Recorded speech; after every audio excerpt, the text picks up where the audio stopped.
The craft was already outside of the hangar. Everybody was looking at the craft. Dennis instructed me to go out, and I stopped, looked at the craft that was sitting on there, and began to lift off the ground silently. There was a little hiss from a corona discharge, kind of a bluish purplish glow at the bottom, which dissipated as it took off. Once it was sitting in the air, Dennis instructed me to go further, and I went out. I didn't look up, I was just looking forward, and then looked up under the craft, and I looked back at Dennis, and he motioned me to come back, and I started walking back. I saw his hand go up, and he indicated for me to look up, and I looked up, and the craft wasn't there. And I looked over at Dennis, and he motioned for me to go back, and I looked, and as I moved forward, the craft comes into view. So you could actually see the photons bending around the gravitational envelope of the craft. You can see the sky above the craft bending, and as you walk by, it comes into view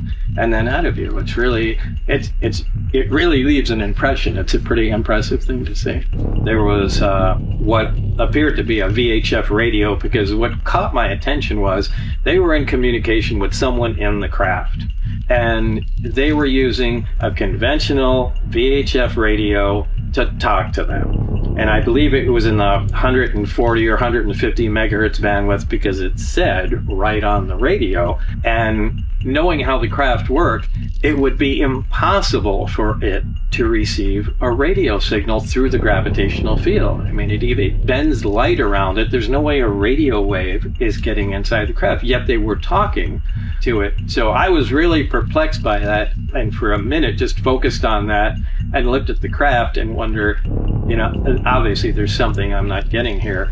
When I opened the door, all the doors between the hangars were open, and I looked down and I saw how big the installation was, and that there were other craft in those other hangars. I couldn't see very far because they weren't well lit, but it did go on for quite a ways.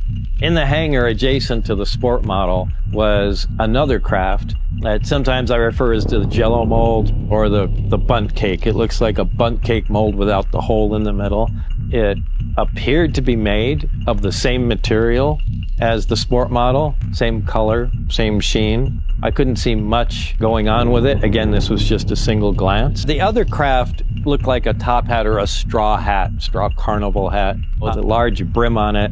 This one, same color, same sheen, apparently the same material, also slightly smaller than the sport model.